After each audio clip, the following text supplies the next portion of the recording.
To another video. And ये जो video होने वाला है ये केमिस्ट्री इंजीनियरिंग केमिस्ट्री का यूनिट नंबर 2 होने वाला है, जिसमें हम आपको पूरा वन शॉट देने वाले हैं। एंड मैंने ना अपने प्रॉमिस के अकॉर्डिंग सुबह 9 बजे ये वीडियो अपलोड कर दिया था एंड अभी 11:30 बज रहा है एंड 2 घंटे पहले ये वीडियो आ चुका है। तो प्लीज़ वॉच करिए इस वीडियो को। इसमें आपको 27 मिनट में पूरा इंजीनियरिंग केमिस्ट्री का पूरा कॉन्सेप्ट मिलने वाला है। चलो मैं प्ले करके भी दिखा देता हूँ एंड प्लीज़ अगर हो सके तो प्लीज़ वॉच करिएगा। बहुत अच्छा वीडियो है, ऐसा वीडियो आपको पूरे यूट्यूब पे नहीं मिलेगा। इट्स माई गारंटी भाई, गारंटी दे सकता हूँ मैं, गारंटी कि अगर ऐसा वीडियो मिल जाए। मैंने बहुत अच्छे से पढ़ाया है एंड थोड़ा बहुत दिखा भी सकता हूँ। एंड मैं माइक ओपन कर रहा हूँ, ठीक है।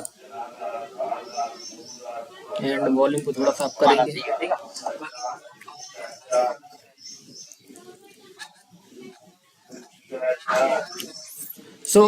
मैं ऐसे पढ़ाया हूँ एंड आप लोगों को हेल्प मिली हो तो थैंक यू। एंड अगर कोई मेरे को चीज़ें सही करनी हो तो प्लीज़ मेरे को सजेशन दीजिए।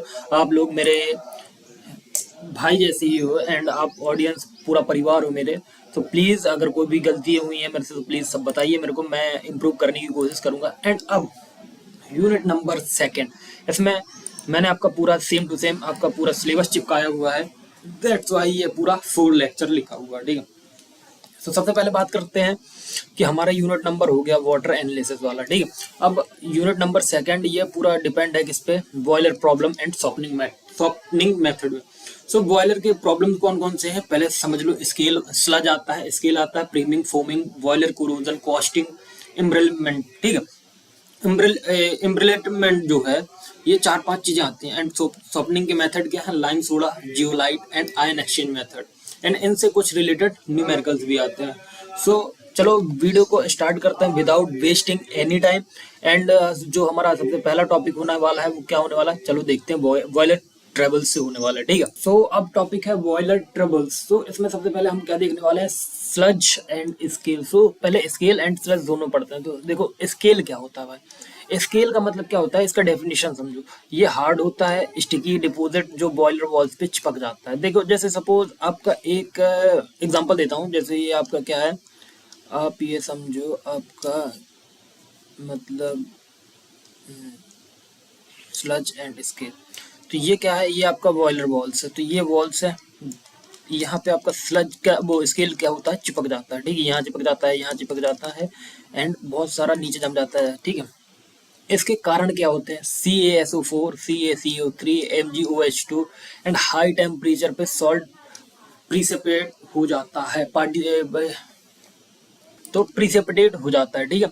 इसमें प्रॉब्लम्स क्या होती हैं, हीट ट्रांसफर कम होता है, फ्यूज ज़्यादा लगेगा, बॉयलर ट्यूब ओवरहीट हो सकता है और उससे क्या हो सकता है, ब्रस्ट भी हो सकता है। तो ये होता है। एंड इसके प्रिवेंशन क्या है, तो प्रिवेंशन बहुत सारे हैं, 3 लिखे हैं हमने। वो सॉफ्ट वाटर यूज करना चाहिए, ब्लो डाउन प्रोसेस होना चाहिए एंड केमिकल का ट्रीटमेंट होना चाहिए। जब जहाँ आपको स्लज या स्केल दिखे तो आप तो सीधा सीधा चीज़ें, पहले स्केल में कौन कौन सी चीज़ें याद रखनी है कि ये भाई हार्ड होता है, स्टिकी डिपॉजिट जो बॉयलर के वॉल्स पे चिपक जाता है। कॉज क्या है, CaSO4 है, CaCO3 है, MgOH है। इसकी प्रॉब्लम कौन कौन सी है, हीट ट्रांसफर कम करता है, ठीक है। हीट ट्रांसफर कम होती है, फ्यूल ज़्यादा लगेगा, बॉयलर ट्यूब ओवर हीट होकर बस्ट हो सकता है, ठीक है।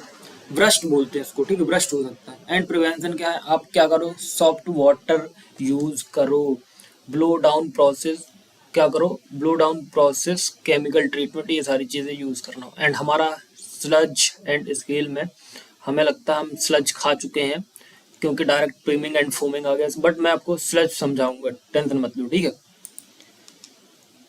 तो अब स्लज समझोगे क्या होता है। देखो स्लज क्या होता है, स्लज का डेफिनेशन समझो। सॉफ्ट होता है, लूज डिपॉजिट जो बॉटम में कलेक्ट होता है। जैसे आपका टंकी होगा, पानी का टंकी होगा, उसमें बहुत सारा काई वाई कलेक्ट होता है, तो ये बॉटम में कलेक्ट होता है, ठीक है। इसके कॉज क्या है, MgCl2, MgSO4 जैसे सॉल्ट। इसका रिमूवल क्या है, ब्लो डाउन से इजीली निकल जाता है। इसमें डिफरेंस याद रखना, जो हमारा स्केल होता है, स्केल और स्लज में सिर्फ एक चीज का डिफरेंस याद रखना है। स्केल हमारा क्या होता है, हार्ड होता है, और जब स्लज हमारा सॉफ्ट होता है। स्केल कहाँ पे होता है, बॉल्स पे होता है, और जो हमारा स्लज है वो कहाँ पे होता है, बॉटम में होता है। I hope sludge and scale दोनों क्लियर हो गया होगा। आई होप आपको समझ में आ गया। अगर समझ में नहीं आया तो प्लीज आप वीडियोस को फिर से पीछे कर लो एंड प्लीज एक बार कोशिश करो समझने की। अब हमारा जो नेक्स्ट टॉपिक है वो क्या है, मतलब टॉपिक तो अपन का बॉयलर ट्रबल से चल रहा है एंड अब हम इसमें क्या पढ़ने वाले हैं, प्रीमिंग and foaming. So प्रीमिंग and foaming समझो। तो देखो प्रीमिंग क्या होता है, बॉयलर वाटर को ड्रॉपलेट्स स्टीम के साथ बाहर बाहर आ सक जाते हैं, मतलब जो हमारे ड्रॉपलेट्स होते हैं ना स्टीम के साथ, जैसे आप ये समझो कि बॉयलर है, ठीक है, बॉयलर बॉयलर हुआ, सपोज एग्जांपल समझाता हूँ, कुकर है, कुकर की सीटी ऊपर हुई, मतलब उसको बॉयलर समझो आप, ठीक है, कुकर है, कुकर की सीटी आई तो कहीं कहीं आपको वाटर के जो ड्रॉपलेट्स होते होंगे वो स्टीम के साथ बाहर आ जाते हैं, आपने देखा वो पानी ज़्यादा आ जाता है। अगर जैसे स्टीम बनी कुकर के अंदर, आपका कुकर के अंदर चावल चढ़ा हुआ है या दाल चढ़ा हुआ है या कुछ भी चढ़ा हुआ है, पानी ज़्यादा हो गया तो स्टीम बनेगी, क्या स्टीम बनेगी आपके कुकर के अंदर, कुकर के अंदर स्टीम बनेगी एंड जब वो स्टीम रिलीज करेगा देन क्या होगा कि जो आपका कुछ एक्स्ट्रा वाटर होगा वो आपके स्टीम के साथ ड्रॉपलेट्स बन के बाहर निकलता है, तो यही चीज समझो, ठीक है, बाहर आ जाता है। रीजन क्या होता है, हाई वाटर लेवल, जैसे कि मैंने समझाया, आपका हाई प्रेशर होता है और सडन बॉइलिंग होती है। इफेक्ट क्या होता है, स्टीम वेट हो जाती है और टरबाइन डैमेज हो जाता है। अब ये टरबाइन ये कहाँ से आ गया, ये बॉयलर पे आ गया। और मैंने आपका एग्जाम्पल क्या समझाया आपको, मैंने एग्जाम्पल दिया कुकर का। आई होप प्रीमिंग क्लियर होगा। प्रीमिंग एक चीज से याद रखो कि जैसे ही हमारा मतलब रीजन क्या है, सबसे पहले समझो कि अगर प्रीमिंग होती है तो क्या होगा कि जो हमारा बॉयलर होगा, बॉयलर में जो वाटर होता है वो ड्रॉपलेट के साथ बाहर आ जाता है। किन कारण की वजह से वाटर बाहर आता है, एक तो आपका हाई वाटर लेवल, मतलब आपका वाटर ज्यादा डला होगा, हाई प्रेशर बना होगा, या सडन बॉइलिंग की वजह से। इफेक्ट क्या पड़ता है, हमारी जो स्टीम होती है वो वेट हो जाती है और टरबाइन डैमेज होता है। वेट माने यहाँ पे क्या होता है, गीला हो जाता है। स्टीम मतलब जो हमारी स्टीम होती है वो क्या हो जाती है, पानी की वजह से गीली हो जाती है। ठीक, आई होप क्लियर हुआ होगा। अब समझो फोमिंग क्या, फोमिंग मतलब बॉयलर वाटर के ऊपर फॉर्म बन जाता। इसमें फॉर्म मतलब क्या होता है, झाग बन जाता। जो बॉयलर वाटर होता है, बॉयलर वाटर के ऊपर क्या बन जाता है, झाग बन जाता है। इसके कारण क्या है, ऑयल हो गया आपका, सोप लाइक सब्सटेंस हो गया और हाई एल्कनिटी हो गया। ठीक है, इसको कंट्रोल कैसे कर सकते हैं, एंटी फोमिंग एजेंट आता है या ऑयल रिमूवल से अपन इसको कंट्रोल कर सकते हैं। सो आई होप आपको मैंने प्रीमिंग एंड फोमिंग अच्छे तरीके से पढ़ा दिया है। ठीक, अब हमारा नेक्स्ट टॉपिक क्या है, बॉयलर का क्रूजन। सो बॉयलर क्रूजन हम अच्छे से पढ़ेंगे, जैसे अभी अच्छे से पढ़ते आ रहे हैं। तो इसका डेफिनेशन समझो, बॉयलर मेटल को धीरे धीरे खत्म कर देता है। क्रोजन मतलब आप ये समझो, आपने मतलब जो आपका लोहा होता है उसमें कोरोजन लग जाता है। अब कोरोजन का मतलब क्या होता है, मेरे को थोड़ा सा हिंदी वर्ड्स में प्रॉब्लम है, मतलब उसको क्या बोलते हैं, नहीं काई तो नहीं बोलते हैं, एक मिनट। तो कोरोजन का मतलब होता है जंग लग जाना। ठीक है, देखो मुंह पे रहते हैं वर्ड्स बट निकलते नहीं कभी कभी। ठीक है, सो जो हमारा बॉयलर मेटल होता है उसको क्या कर देता है, कोरोजन धीरे धीरे खत्म कर देता है। इसको कारण क्या है, डिजोल्व्ड O2। इसका रिएक्शन क्या होता है, 4Fe plus 2H2O plus O2। तो ये क्या बनता है, 2Fe2। मैं एक बार लिखने की कोशिश करता हूँ, 2Fe2O3 ये बनता है। ठीक है, अब CO2 कार्बोनिक एसिड बनता है मेटल अटैक के लिए, एसिड्स बनते हैं। ठीक है, प्रिवेंशन क्या है, ठीक है, प्रिवेंशन समझो, प्रिवेंशन क्या है इसके, तो इसके प्रिवेंशन क्या, सबसे पहले आपका डेरिएशन है। जो ये किस लिए यूज किया जाता है मैं आपको ये भी बता देता हूँ कि इसका मतलब ये इस प्रोसेस के लिए यूज किया जाता है। जैसे जो आपकी मतलब रिमूविंग डिजॉल्व गैसेस होती हैं, जो आपकी ये गैसेस होती हैं, जैसे आपका क्या हो गया, जैसे ऑक्सीजन हो गया, कार्बन डाइऑक्साइड को निकालने के लिए डेरिएशन का यूज किया जाता है। ठीक है, एंड इसमें आपको बहुत सारी चीजें मतलब अच्छे से करनी पड़ती हैं। जैसे मैं आपको बताता हूँ इसके, जैसे मतलब ये इसका डेफिनेशन आप सीधा सीधा समझो, रिमूवल ऑफ एयर या गैस फ्रॉम लिक्विड। ठीक है, कॉमन यूज कहाँ होता है, बॉयलर फीड वाटर ट्रीटमेंट के लिए यूज किया जाता है। इसका बेनिफिट क्या है, इस चीज का बता रहा हूँ, डेरिएशन का बेनिफिट बता रहा हूँ आपको, ये सारी डेरिएशन की बात चल रही है। एंड इसके बेनिफिट क्या है, prevents corrosion, increase system life line and improves product quality. तो ये इसके लिए यूज किया जाता है। आई होप समझ में आ गया होगा। एंड आपका NaSO3 यूज किया जाता है प्रिवेंशन के लिए, एंड प्रॉपर पीएच कंट्रोल किया जाता है। अब बात करेंगे हम नेक्स्ट जो हमारा होने वाला है 4th नंबर पे, जो है हमारा कॉस्टिक एम्ब्रिटलमेंट। तो थोड़ा सा पता नहीं क्या ही हो जाता है एम्ब्रिटलमेंट के लिए। सो पहला जो आपका डेफिनेशन है वो समझो कि आपका जो बॉयलर स्टील ब्रिटल होता, जो बॉयलर होता है उसका जो स्टील है वो क्या हो जाता है, ब्रिटल हो जाता है और क्रैक्स पड़ जाते हैं। ठीक है, देखो अब मेरे पास डायग्राम्स तो नहीं है, बट मैं आपको यही सजेस्ट करूंगा, प्लीज़ आप डायग्राम जरूर करके जाएं, बिकॉज मैं तो डायग्राम नहीं कर पाया, बिकॉज पूरी पीपीटी बनाने में टाइम लग जाता है। तो प्लीज़ आप लोग डायग्राम जरूर करें। ठीक है, इसका कॉज क्या होता है भाई? सो हाई कॉन्सेंट्रेशन ऑफ NaOH ये मेटल के ग्रेन बाउंड्रीज पर अटैक करता है। जो हमारा कॉस्टिक एम्ब्रिटलमेंट होता है ये कहाँ अटैक करता है? ये मेटल के ग्रेन बाउंड्रीज पे अटैक करता है। ठीक है, और आपका रिएक्शन समझो, रिएक्शन समझ लो। पहला क्या है?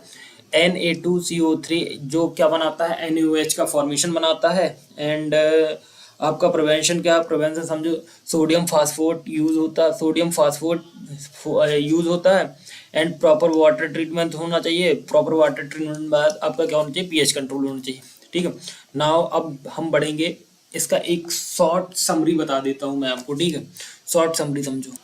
अब इसका शॉर्ट समरी समझना आपका एग्जाम से रिलेटेड होने वाला है। देखो हमारे पास ये ट्रबल लिखी हुए हैं कि कौन कौन से हमें बॉयलर के ट्रबल्स यूज होते हैं या आते हैं, मतलब ठीक है। पहला आता है स्लज। स्लज में मेन कॉज क्या होता है? Calcium and magnesium salt. ठीक है, ये इसका रिजल्ट क्या होता है? हीट ट्रांसफर कम कर देता है। ठीक है, एंड दूसरी चीज हमें क्या पढ़ना है? स्लज। स्लज में क्या होता है? सॉफ्ट सॉल्ट होते हैं, एंड ये क्या करते हैं? ये हमें क्या करते हैं? ये बॉटम डिपॉजिट कर देते हैं। ठीक है, प्रीमिंग में क्या होता है? Carry over of water, wet steam हो जाती है। फोमिंग में क्या होता है? ऑयल एंड एल्कनिटी, ये फॉर्म फॉर्मेशन के लिए का रिजल्ट देता है। Corrosion oxygen and CO2 metal को डैमेज कर देता है। कॉस्टिक एम्ब्रिटलमेंट में NaOH एंड इसमें क्या आ जाते हैं? क्रैक आ जाते हैं। आई होप अब आपको ये मतलब आपका जो बॉयलर से रिलेटेड जो जितने भी ट्रबल्स हैं, जैसे scale, sludge, प्रीमिंग, foaming, corrosion and caustic embrittlement, ये सारे क्लियर हो गए होंगे। ठीक है, अब हम पढ़ने जा रहे हैं, हमारा जो नेक्स्ट टॉपिक है वो है हमारा सॉफ्टनिंग मेथड से। तो सॉफ्टनिंग मेथड, इसमें हमें 3 प्रकार के सॉफ्टनिंग मेथड पढ़ने हैं। पहला हमारा लाइम सोडा, लाइम सोडा के बाद आपको जियोलाइट भी पढ़ना है, एंड जियोलाइट के बाद आपको क्या पढ़ना है? ion exchange method. So there are 3 softening method. First is lime soda, second is zeolite, and third is ion exchange. So सबसे पहले वाटर सॉफ्टनिंग मेथड समझते हैं। हार्डनेस को 3 प्रकार से रिमूव किया जाता है, जैसे मैंने आपको बताया। पहला आपका लाइम सोडा है, जियोलाइट है, एंड आयन एक्सचेंज है। अब हम क्या पढ़ने वाले हैं? अब हम पढ़ेंगे लाइम सोडा के मेथड। ठीक है, लाइम सोडा मेथड पढ़ेंगे अब। ठीक, अब देखिए, जो आपका लाइम सोडा होता है इसको बारी बारी से पढ़ेंगे एंड बहुत अच्छे तरीके से पढ़ेंगे कि आपको समझ में आ जाए। तो लाइम सोडा का प्रिंसिपल क्या कहता है?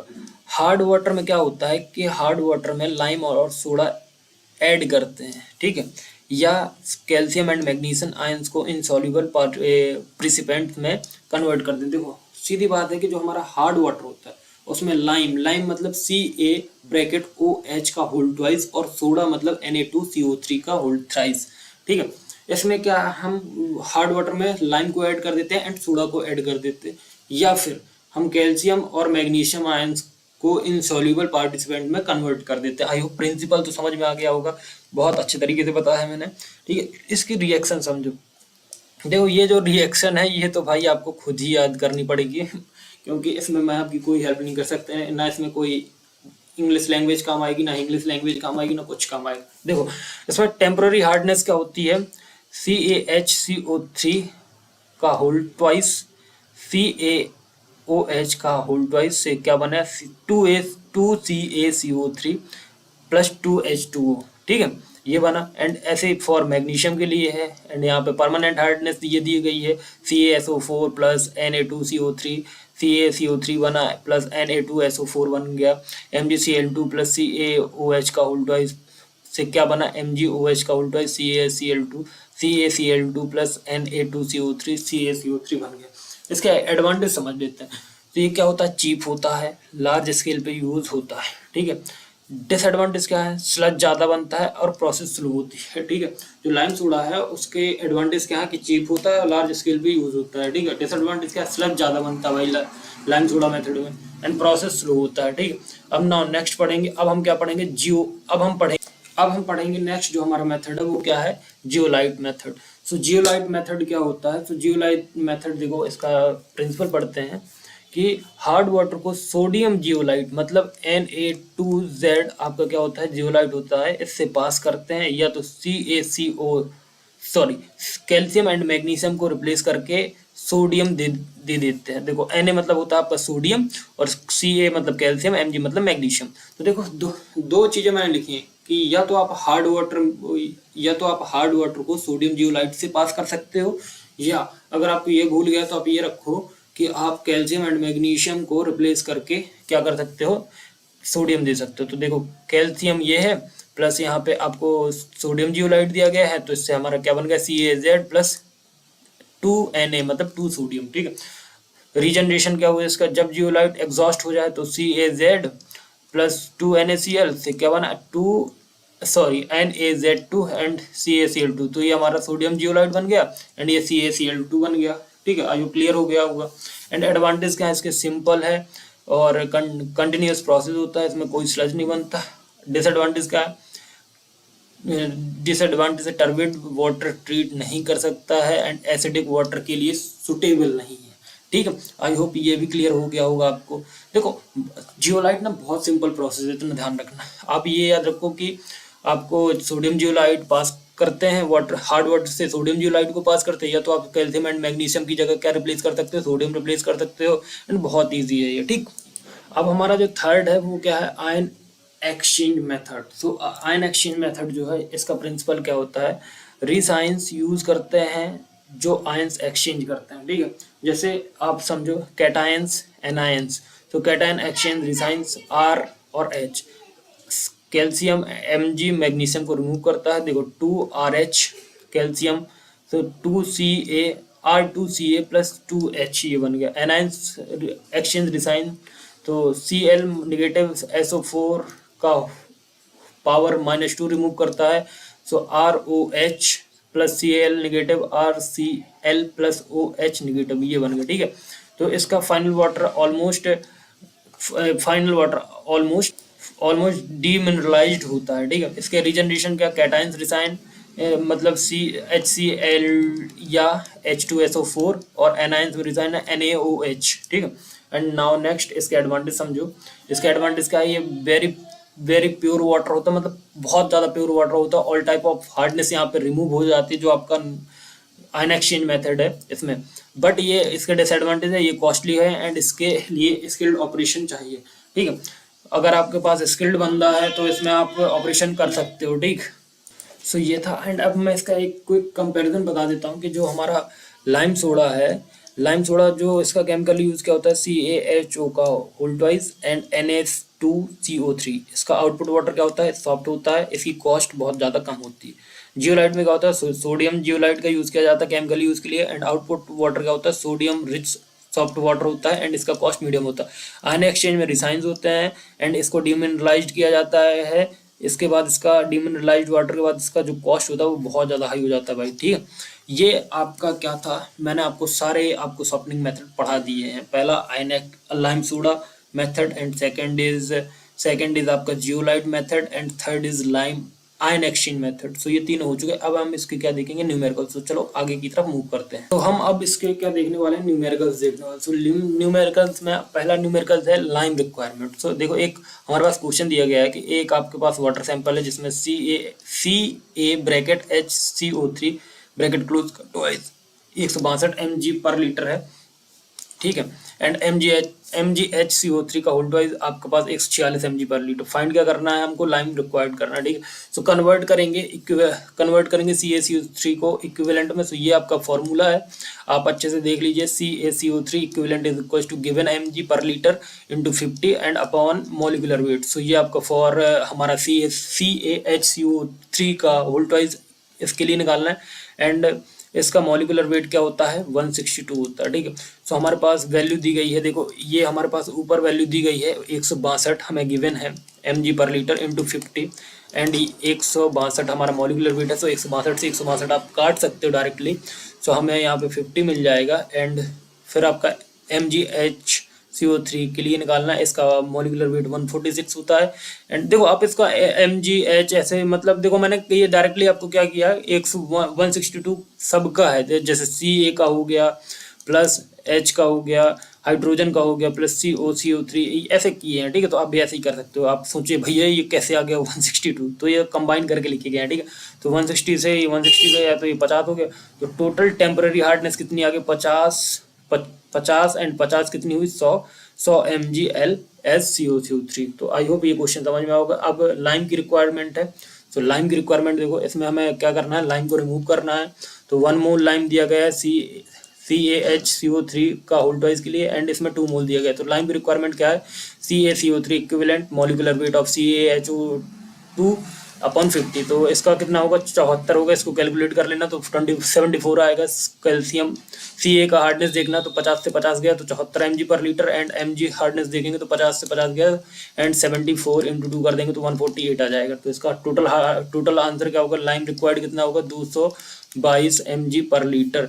74 प्लस 148 को ऐड करोगे तो 222 आएगा, ठीक है। नाउ अब है सोडा का रिक्वायरमेंट। दूसरा न्यूमेरिकल है हमारे पास सोडा का रिक्वायरमेंट हमारे पास। सो परमानेंट हार्डनेस क्या है, परमानेंट हार्डनेस प्रेजेंट होती है एज CaSO4 का 100 CaSO4 हमें कितना दिया गया है 136 mg/लीटर। हमें क्या फाइंड करना, सोडा एस रिक्वायरमेंट। तो कन्वर्ट करेंगे CaCO3 इक्विवेलेंट में। तो इसका मॉलिक्यूलर वेट कितना होगा फाइंड करने में कितना है 136। तो 136 से 136 में आएंगे डिवाइड मतलब कट कर देंगे तो हमारे पास 50 आएगा। एंड सोडा का रिक्वायरमेंट ये है। तो सोडा के रिक्वायरमेंट में CaCSO3 and molecular weight of Na2CO3 upon 50।